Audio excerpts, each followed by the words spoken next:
Good morning from Hopalong Hollow. This is Jeri, and I am going to do something a little bit different this summer on my blog, aside from writing posts, which I'll still do. But I'm going to do a couple little short gardening videos because I think a lot of you are gardeners just like I am. I'm an amateur gardener, but I'm dedicated, and I've been gardening for about 20 years, putting in gardens, but believe me, I've learned a few things here and there, and sometimes I have some good luck, but mostly I'm going to show you the good, the bad, and the ugly of gardening here, and hopefully I can give you a few tips of things that I've learned through my trial and error. Right now I'm giving you a pan shot of the ugly, because this is the potager after this winter. It looks pretty crummy, but it will not look crummy in a few weeks. But today I'm going to start in a little garden off the corner of the potager. So I'm going to walk over there right now. Okay, we're going to start here with some real ugly sections. This is the little bed I'm going to work on. There's a little section here. It doesn't look like anything's doing so well. These are probably weeds. And then across this little walkway is another little strip of a garden bed, which, as you can see, is pretty much of a mess. The only thing that survived was this ground cover called ajuga, and I planted about 4 tiny pots last year, and it's really spread. In fact, I've moved this around into other gardens because it's done so well, so that's good. At least I have that. I can see some little wild oxeye daisies coming up. I'm going to keep those.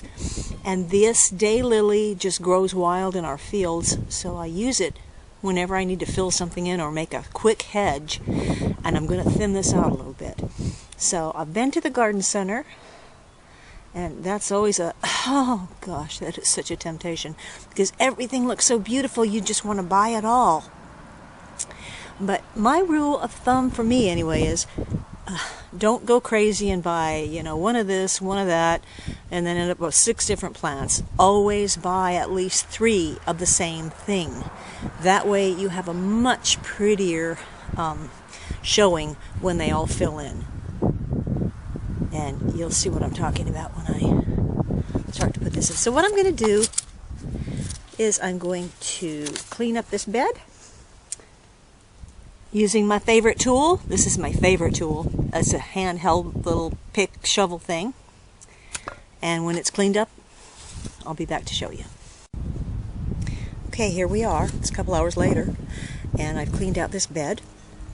I thinned down the daylilies that were about 2 feet wide, and I made them about 1 foot wide. And then I amended the soil with peat and some 10-10-10 fertilizer. So it's like, as you can see, it's a pretty small bed, but it's ready to plant in now. Cleaned out all the weeds among the flagstones, and I also dug up all those little Shastas that were growing all over because they're grown in the wrong spot.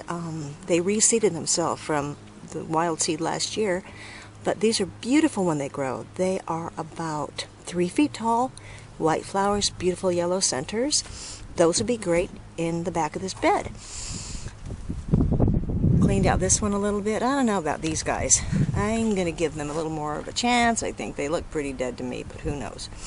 I'll give them another week to see if anything happens. And this was a lipstick salvia last year. I don't know. Oh my gosh. Oh my gosh. No, that's a weed. Anyway, I'll give this another week and see if anything happens down there on the bottom. You just never know. Now I got a lot of, believe it or not, I got all these roots out of that little section there.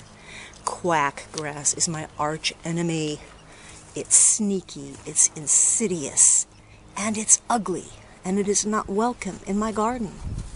And the ajuga here is so thick that I think I'm going to thin it out a little and move it around this bed, because it's not going to get much taller than this.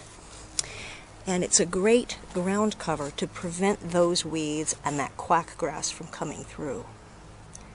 When you leave a blank spot of earth, something's going to grow there, so you want it to be something you like. Now I get to do the fun part. And that is taking the plants that I've got here. I don't really have that many. And I'm going to decide where to put them. This is when you get to be artistic. Because to me, planting a garden is a little bit like doing a painting. You're combining colors and shapes and sizes, and you're going to try to arrange them in a pleasing manner.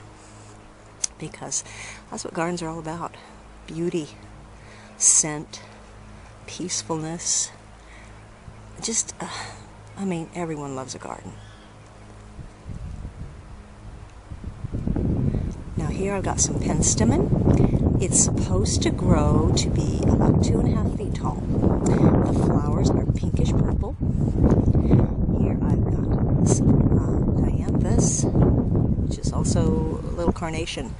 Should be about 12 inches tall. This is a sage. This is new to me, and it says it's supposed to be 30 inches tall. Well, we'll see about that. And then these are little shorties, so they're going to go along the border. So now what I'm going to do, I'll take my pots and I'll arrange them in the garden. You got to remember that some things are going to grow taller than they are in that pot, obviously. That's the whole point of it. So you've got to arrange things and put them in the garden so that when they do grow to their full size, everything's going to look just right. This is Demelza and Chickalette, our only little chick that survived. And here's their daddy. This is Poldark. He's a great pop. Okay, I'm going to see what to do with these.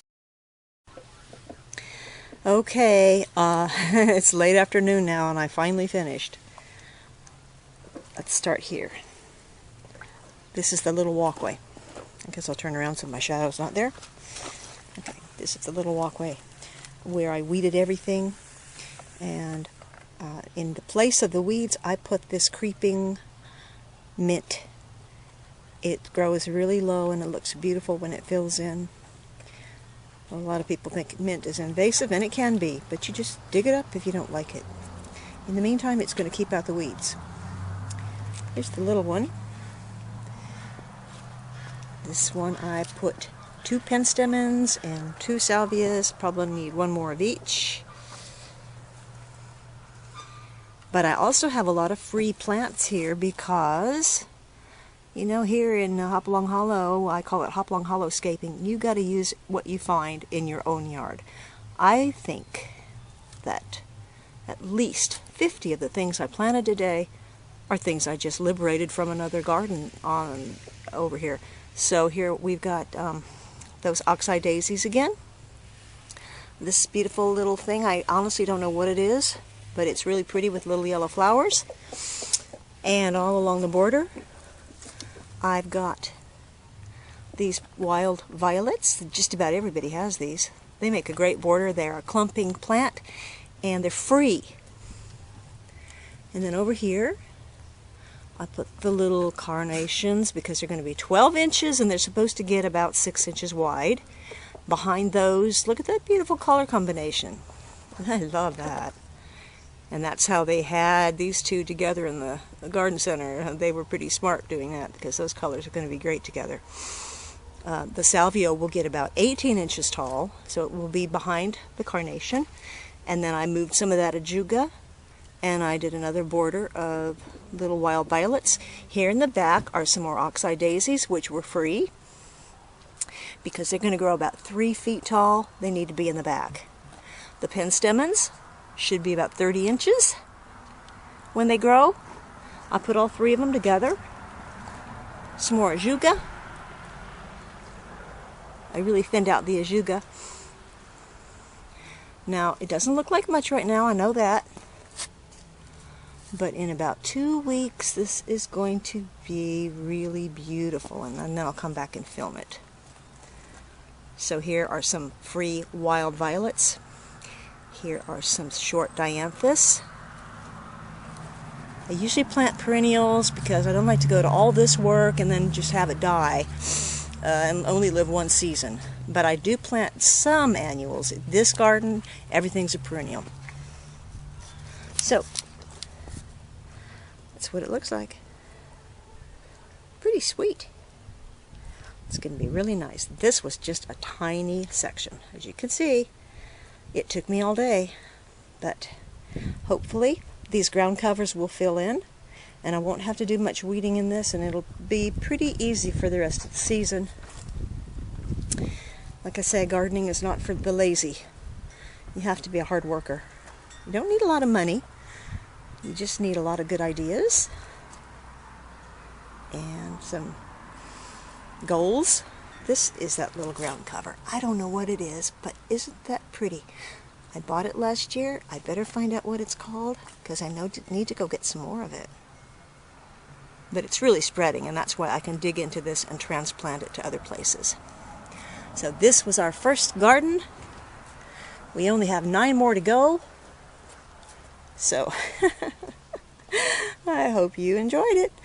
And like I said, I'm just an amateur. And the deal is, if I can garden, anybody can. Okay, by the way, this fence is just temporary. I move this fence all over the place, but I have to protect the garden from my wild chicken people, because they love to dig in fresh soil.